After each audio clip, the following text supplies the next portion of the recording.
ৰাজহুৱা শিক্ষা খণ্ডক ৰক্ষাৰ বাবে নিখিল ভাৰত ছাত্ৰ ফেডাৰেশ্যনৰ শিক্ষা মন্ত্ৰীলৈ স্মাৰক পত্ৰ প্ৰেৰণ।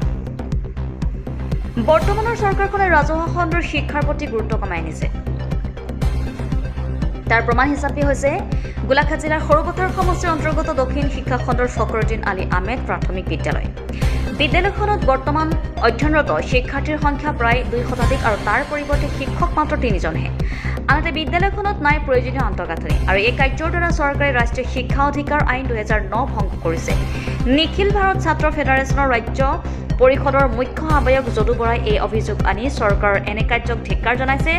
ৰাজহুৱা শিক্ষা ব্যৱস্থা ধ্বংস বন্ধ কৰা, ফখৰুদ্দিন আলী আহমেদ প্ৰাথমিক বিদ্যালয়ৰ প্ৰয়োজনীয় আন্তঃগাঁথনি আৰু শিক্ষাৰ্থী অনুপাতে প্ৰয়োজনীয় শিক্ষক নিযুক্তি দিয়া আদিক লৈ আজি এখন স্মাৰক পত্ৰ গোলাঘাট জিলাৰ আয়ুক্তৰ জৰিয়তে শিক্ষা মন্ত্ৰীলৈ প্ৰেৰণ কৰে আৰু অতি শীঘ্ৰে এই দাবী সমাধান নকৰিলে সংগঠনটোৱে গণতান্ত্ৰিক আন্দোলনৰ পথ বাছি ল'বলৈ বাধ্য হ'ম বুলি সদৰি কৰে।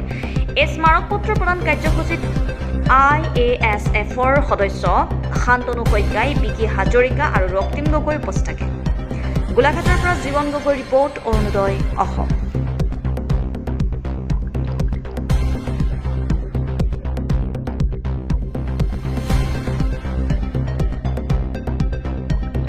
নিখিল ভাৰত ছাত্ৰ ফেডাৰেশ্যনে গোলাঘাট জিলা সমিতিয়ে আমি উপায়ুক্ত মহোদয়ক এখন স্মাৰক পত্ৰ দিছোঁ। স্মাৰক পত্ৰখনৰ মূল বিষয় হ'ল যে গোলাঘাট জিলাৰ সৰুপথাৰ বিধানসভা সমষ্টিৰ অন্তৰ্গত দক্ষিণ শিক্ষা খণ্ডৰ অন্তৰ্গত ফখৰুদ্দিন আলী প্ৰাথমিক বিদ্যালয়ৰ যি দুৰৱস্থা তাক আমি অতিকে ধিক্কাৰ জনাইছোঁ। কাৰণ মূলতে প্ৰায় 200 ছাত্ৰ ছাত্ৰী থকা সেই বিদ্যালয়খনত কেৱল মাত্ৰ 3জন শিক্ষকে পাঠদান কৰি আছে আৰু সেই বিদ্যালয়খনৰ যি আন্তঃগাঁথনি অতিকে দুখ লগা বিষয়।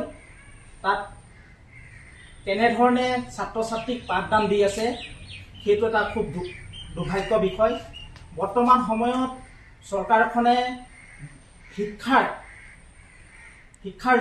মানদণ্ড যি ধৰণে উন্নত কৰিব লাগে, যি ধৰণে ৰাজহুৱা শিক্ষাক ৰক্ষা কৰিব লাগে, তাত যে এটা বিফল হৈছে তাৰ এটা প্ৰতিফলন। গতিকে আজি আমি গোলাঘাট জিলা উপায়ুক্তৰ যোগেদি মাননীয় শিক্ষামন্ত্ৰী মহোদয়লৈ এখন স্মাৰক পত্ৰ প্ৰেৰণ কৰিছোঁ। ইয়াৰ যোগেদি আমি এটা কথা ক'ব বিচাৰিছোঁ, অতি সোনকালে এই ধৰণৰ ৰাজহুৱা শিক্ষাক উন্নতীকৰণ কৰক, অন্যথা আমি গণতান্ত্ৰিক আন্দোলন গঢ়ি তুলিবলৈ বাধ্য হ'ম।